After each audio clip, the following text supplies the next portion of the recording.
Big pass லைவ்ல நடந்த ஒரு சில சம்பவங்கள், அதுல குறிப்பா டே பை டே அவங்களோட கர்வை இன்க்ரீஸ் பண்ணிக்கிட்டே போறாங்க அப்படின்றது பார்க்க முடியுது. ஸோ பிக் பாஸோட ஜேர்னி ஒரு நல்ல ஜேர்னியா அவங்களுக்கு அமைய போதும் அப்படின்ற ஒரு ஃபீல் அரோரா கிட்ட இருந்து எனக்கு கிடைக்குது. ஏன்னா அவங்க பேசுற ஒவ்வொரு பாயிண்ட்டுமே ரொம்ப தெளிவா, ரொம்ப கிளவர்டா ப்ளே பண்றாங்க. அதை பார்க்கறதுக்கு நல்லா இருக்கு. இன்னொரு பக்கம் வியனாக்கு கோவம் வருமா, சிட்டிக்கு கோவம் வருமான்னு எதிர்த்து இருந்த வியானாக்கு ஒரு பயங்கரமான கோவம் வந்து ஒருத்தரை வச்சு செஞ்சு விட்டாங்க. அது என்ன அப்படின்றதையும் பார்க்கலாம். அதை தாண்டி லைவ்ல நடந்த சின்ன சின்ன அப்டேட்ஸ் எல்லாத்தையும் டீட்டெயிலாக பார்ப்போம். வணக்கம் மக்களே, நேஷனல் வுட்ஸ்ல இருந்து உங்கள் மணிவண்ணன். சேனலுக்கு புதுசா இருந்தீங்கன்னா சப்ஸ்கிரைப் பண்ணிருங்க. வீடியோவை பல பேருமே பார்ப்பீங்க. நானும் எல்லா வீடியோவும் லைக் போட சொல்றேன். நீங்க வீடியோ பாக்குறீங்க, ரெகுலரா பாக்குறவங்க கூட லைக் போடாம பார்த்தா எப்படி? லைக்கை போட்டு வீடியோ பாருங்க. இப்ப கண்டென்ட்டுக்குள்ள போயிடலாம். ஃபர்ஸ்ட், ஓகே, ஆல்ரெடி இப்போ எங்க இருக்காங்க அரோரா? ஸோ பிக் பாஸ் டீலக்ஸ்ல இருக்காங்க. டீலக்ஸ்னா அவங்க வந்து ஆளுமை திறனை காட்டணும் அப்படின்றத ஆல்ரெடி ஒரு டிபேட் வந்துருச்சு. ஒரு பக்கம் ரம்யா ஜோவும் இவங்களும் யாரது சுபிக்ஷா, இவங்க ரெண்டு பேருமே நல்லா டாஸ்க் கொடுக்குறாங்க, இதெல்லாம் பண்றாங்கன்ற டாக் போயிட்டு இருக்குல்ல, நீ என்ன நம்ம டீமா இல்லையா அப்படின்ற ஒரு வாதமே வந்துருச்சு. அரோரா இவங்க வந்து கேட்டு சுபிக்ஷா, ஏன்னா பார்வதி கூட சண்டை போடும்போது இவங்க ரெண்டு பேரும் அங்க இருந்து சைலண்டா இருந்தாங்களே, இதுல ஒரு பக்கம் காண்டு வந்து கேட்டாங்க, நீங்க ரெண்டு பேரும் என்ன சப்போர்ட் பண்ணாம சைலண்டா இருக்கீங்கன்னும் போது, எம்மா நான் வேலை கொடுத்தா அவங்க செய்யறாங்களா? நான் வேலை கொடுத்தா எல்லாம் கோச்சுக்கிட்டு தான் போயிருவாங்க. பட் நானும் வேலை கொடுத்துட்டு தான் இருக்கேன். ஆனா நான் உன்ன மாதிரி சண்டை போட்டு கொஞ்சம் ரக்குடா ரொம்ப ஸ்ட்ரிக்டா இருந்தாலும் கொடுக்க முடியாது. நான் வேலை வாங்குறேன், எனக்கு எந்த ரீதியில வேலை வாங்க முடியுமோ அந்த ரீதியில தான் நான் வேலை வாங்குறேன். அந்த வேலையும் அவங்க செஞ்சிடறாங்க. நான் கொடுக்குற வேலையை அவங்க செய்யலைன்னா நீ என்னை கேட்கறது இதெல்லாம் நியாயம் இருக்கு. நான் கொடுக்குற வேலையை அவங்க செஞ்சிடறாங்க, எனக்கு கோவப்படுறதுக்கான வாய்ப்பே கிடையாது, கோவப்படுறதுக்கான சான்ஸுமே எனக்கு கொடுக்க மாட்டாங்கன்ற மாதிரி அரோரா சொல்றாங்க. உடனே ரம்யா என்ன சொல்றாங்க, கரெக்ட், நீ சொல்றதெல்லாம் செஞ்சிடறாங்க, ஆனா நீ வந்து கோவம் வர்றதுக்கு உனக்கு டைம் எடுக்குது, உன்னோட இது வந்து இதுவா இருக்கு, பட் நீ கோவப்பட்டனா பயங்கரமா கோவப்படுவ போலியே அப்படின்ற மாதிரி ரம்யா சொல்றாங்க. அதை அவங்களும் அக்செப்ட் பண்ணிக்கிறாங்க. ஆமா, நான் கோவப்பட்டா பயங்கரமா படுவேன், அது என்னமோ கரெக்ட் தான், பட் என்னோட பார்டர் லைன், அந்த கோவம் வர்றதுக்கான பார்டர் லைன் ரொம்ப தூரம் இருக்கு, அது டப்பு டப்புன்னுலாம் வந்துடாது, அது லேட்டா வரும் அப்படின்ற ஒரு பாயிண்ட்டுமே பதிவு பண்றாங்க. கரெக்ட் தான், ஒவ்வொருத்தரோட பவுண்டரி, ஒருத்தர்லாம் சின்ன சின்ன விஷயத்துக்குமே கோவப்பட்டுருவாங்க, ஒரு சிலர் நிறைய அந்த டேக்ஸ் டைம், ஒரு அந்த பர்டிகுலர் டைம் வரும்போது தான் ரியாக்ஷன் நடக்கும். ஆனா அந்த ரியாக்ஷன்லாம் பெரிய சம்பவமா பெரிய திருப்பு முனையா மாறும். அந்த மாதிரி தான் இருக்க போகுது அரோராக்கு அப்படின்றது பார்க்க முடியுது. அதை அவங்க சொல்லிட்டாங்க. சொல்லிட்டு பார்வதி உடனே இவங்க சொல்றது, சுபிக்ஷா சொல்றது, எனக்கு அவங்க சொன்னதுல வந்து நான் சொல்லும் போது அவர் வேற மாதிரி பிஹேவ் பண்றாங்க அப்படின்ற ஒரு பாயிண்ட்டுமே சொல்றாங்க. அப்போ நீங்க அதை போயிட்டு பார்வதி கிட்ட தான் கேட்கணும், அவங்க ஏன் இப்படி பண்றாங்கன்னு. என் கிட்ட கேட்கக்கூடாது, அவங்க கிட்ட கேட்டதான் அதுக்கான கிளாரிபிகேஷன் கிளாரிட்டியும் கிடைக்கும் அப்படின்ற ஒரு தெளிவுரை இங்க கொடுத்துட்டு போறாங்க.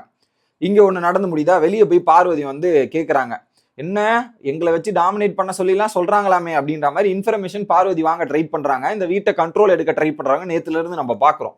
அப்ப என்ன பண்றாங்க, சொல்றாங்க, எனக்கு அவங்க சொன்னதுல பிரச்சனை இல்லை, நானும் ஒரு பிக் பாஸ் டீலக்ஸ் வீட்டோட மெம்பரு, எனக்குன்னு ஒரு சில அதிகாரங்கள் பவர்லாம் இருக்கு, அந்த பவர்லாம் நான் யூஸ் பண்ணி ஆகணும், யூஸ் பண்ணக்கூடாதுன்னு இல்லை, எனக்கு கொடுக்கப்பட்ட வேலையை நான் கரெக்டா பார்க்கணும், அதை நான் பார்க்கறேன். பட் என்னன்னா நீ பவரை யூஸ் பண்ணலன்ற ஒரு தன்மையா சொல்லியிருந்தா எனக்கு பிரச்சனை இல்லை, பட் நீங்களும் இந்த வீடு தானா அப்படின்ற கேள்வி கேட்கும்போது எனக்கு கோவம் வந்துச்சு, அதை நான் கேட்டேன் அப்படின்றத சொல்றாங்க. மற்றபடி துஷார் தான் அவனோட குவாலிட்டி வந்து யாரையும் ஹர்ட் பண்ண வேணாம், இப்படி இருக்கணும்ன்றது துஷார் இருக்கான், அதனால துஷார் இப்படிலாம் பேசாம இருக்கான். பட் அதே மாதிரி நான் இருக்க முடியாது இல்லையா, எனக்குன்னு ஒரு நியாயம் இருக்கு, எனக்குன்னு ஒரு செட் ஆஃப் ரூல்ஸ் இருக்கு, அதை நான் பண்ணி தானே ஆகணும்ன்றத சொல்றாங்க அரோரா. அப்போ இந்த வீட்டுல துஷார் ஒரு நல்ல பையன், பட் இதே மாதிரி இருந்தானா அந்த கேம்ல சஸ்டெயின் பண்ண முடியாது, தாங்க முடியாது, சீக்கிரமா போயிருவான், அதுக்கான வாய்ப்பு இருக்கு அப்படின்ற மாதிரி பார்வதி சொல்றாங்க. உடனே திவாகர், அது என்னம்மா நேச்சுரலா தானம்மா இருக்கான், அதுல என்னம்மா தப்பு இருக்கு அப்படின்ற மாதிரி பேசுறாங்க. கரெக்ட் தான், பட் அவருக்கு கொடுக்கப்பட்ட ரோல்ல அந்த ரோல்ல பெருசா துஷார் எந்த ஒர்க்கும் கொடுத்த மாதிரி தெரியல, நேத்துலயும் சரி இன்னைக்குலயும் சரி. அப்போ அந்த பிக் பாஸ் டீலக்ஸ் வீட்டரோட மெம்பருக்கு எந்த அளவுக்கு தகுதி இருக்குன்னு ஒரு பாயிண்ட் வருதுல்ல, அந்த பாயிண்ட்ல அவர் ரொம்ப வீக் ஆயிடுறார் அப்படின்றது பார்க்க முடியுது. ஸோ இப்பதான் கொஞ்சம் கொஞ்சம் பேச ஆரம்பிச்சிருக்காரு, பார்ப்போம் போக போக எப்படி போகுதுன்ட்டு. இந்த ஒரு பாயிண்ட்டுமே அந்த இடத்துல தெளிவா சொல்றாங்க.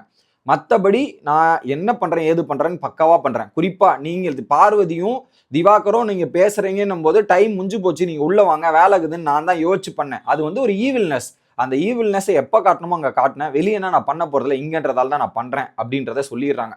இன்னொரு பக்கம் பார்வதி எல்லாம் என்கிட்ட அன்பா பேசுறாங்க, இதுவா பேசுறாங்க, பட் அந்த பொண்ணு சொல்ற டோன் எனக்கு செட் ஆகல, இதெல்லாம் ஆகல, அதனால தான் நான் இப்படி ரியாக்ட் பண்றேன்ற மாதிரி பார்வதி சொல்லிடுறாங்க. அந்த பொண்ணு வந்து கேட்டா நான் எக்ஸ்பிளனேஷன் கொடுத்துக்கிறேன் அப்படின்னு. பார்வதிக்கு யாருமே அவங்கள வேலை வாங்குறதுல பிடிக்கிறதில்ல. ஏன்னா அவங்க சில விஷயங்கள் பிளான் பண்ணதே விருப்பம் இல்லை.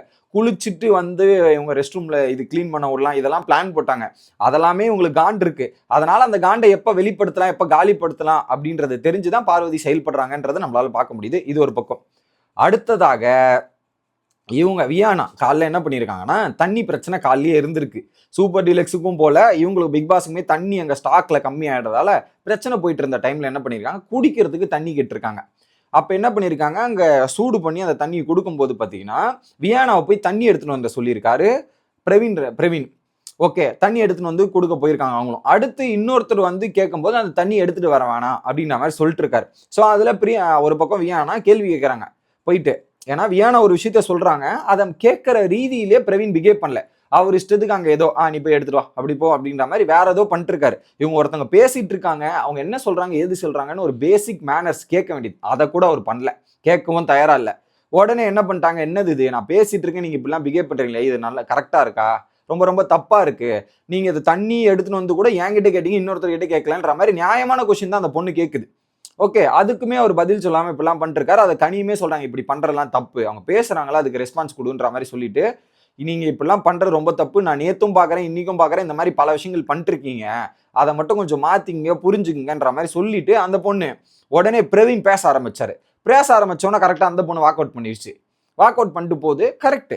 ஏன்னா இப்ப நான் பேசும்போது நீங்க கண்டுக்கல, இப்ப நீங்க பேசும்போது மட்டும் நான் கேட்கணுமா அப்படின்ற மாதிரி அவங்க வாக் அவுட் பண்ண தருணங்கள் நல்லா இருந்துச்சு.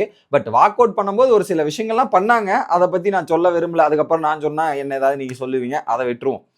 ஆனா இதுல இதே மாதிரி பல பேர் பண்ணியிருக்காங்களே. நேத்து கெமிக்கு எதிராக அவர் பண்ணார், சபரி பண்ணார்னா சபரிக்கு ஒரு வேலை இருக்கு, இவருக்கு ஒரு வேலை இருக்கு, அதனால அவங்களுக்கு ஃபோக்கஸ் அங்க இருந்ததே தவிர்த்து இந்த நார்மலா எந்த வேலையும் இல்லாத போது அதை கேட்கலாமே அப்படின்ற ஒரு பாயிண்ட் தான் இது ஒரு பக்கம். ஓகே, அடுத்து லைவ்ல பல விஷயங்கள் டிஸ்கஷன் போயிட்டு இருக்கு. அதுல குறிப்பா சுபிக்ஷாக்கு டவுட், நம்ம பண்றது நெகட்டிவா போதோ, நம்ம பண்றது எல்லாம் வேற மாதிரி ரெஸ்பான்ஸ் ஆயிருதோ அப்படின்ற டவுட் எல்லாம் வந்துட்டு இருக்கு. அப்போ வந்து என்ன சொல்றாங்க, ரம்யா ஜோ நீ பண்றது அது உனக்கு கரெக்டா தோணுதா அதை பண்ணு, எய்தர் பாசிட்டிவ் ஆர் நெகட்டிவ் அதை பண்ணு. ஓகே, என்னை பொறுத்தவரையும் என்ன பார்வதி என்கிட்ட வந்து சொன்னாங்க, நீ காலைல ஒரு மாதிரி நைட் ஒரு மாதிரி பிஹேவ் பண்றேன்னு சொன்னாங்க. பட் நான் எனக்கு கொடுக்கப்பட்ட டாஸ்க் லைட் ஆஃப் பண்ணதுக்கு அப்புறம் எனக்கு ஒரு குடும்பமா நான் பார்ப்பேன். லைட் ஆஃபுக்கு முன்னாடி இது ஒரு வாய்ப்பு, இது வந்து எனக்கு கொடுக்கப்பட்ட டாஸ்க் என்ன மாதிரி பண்ணணுமோ, என் அம்மாவே வந்து சொன்னாலும் இந்த டாஸ்க் எதிராக பண்ணணும்னா நான் பண்ணி தான் ஆகணும், வேற வழி கிடையாது. ஸோ இது ரெண்டுத்தையும் நான் பிரிச்சு பார்க்குறேன், அதுக்கேற்ற மாதிரி தான் இருக்கேன். ஸோ அதை நினைச்சலாம் ஃபீல் பண்ணாத, நீ எனக்கு தோணுதோ அதை பண்ணு அப்படின்ற ஒரு எக்ஸ்பிளனேஷன் கொடுக்குறாங்க. ஆனா என்ன, ரம்யா ஜோவை பொறுத்தவரையும் ஒரு பெரிய பிரச்சனை என்ன இருக்குன்னா, அவங்களுக்கு வாயில தான் கொஞ்சம் பிரச்சனை இருக்கு. அதை வச்சு கொஞ்சம் கண்ட்ரோல் பண்ணிட்டா நல்லா இருக்கும்.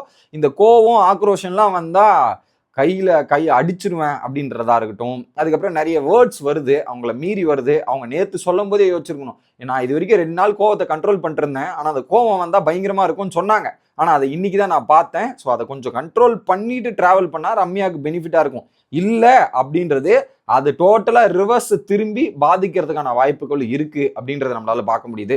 அடுத்து திவாகரோட பிசியோதெரப்பி ட்ரைனிங் செக்ஷன்லாம் லைவ்ல பார்த்தோம், இதெல்லாம் பயங்கரமா இருந்துச்சு. அதுக்கப்புறம் ஒரு சில பர்ஃபார்மன்ஸ், அதுலயும் குறிப்பா எஸ்டிஆர் ஃபேன்ஸ் எல்லாம் பார்த்துருந்தீங்கன்னா ஒரு மாதிரி ஆயிருப்பீங்க, அந்த மாதிரி இருந்துச்சு. நீங்க என்ன நினைக்கிறீங்க அப்படின்றத கமெண்ட் செக்ஷன்ல சொல்லுங்க. அடுத்த வீடியோல சந்திக்கிறேன். Bye guys.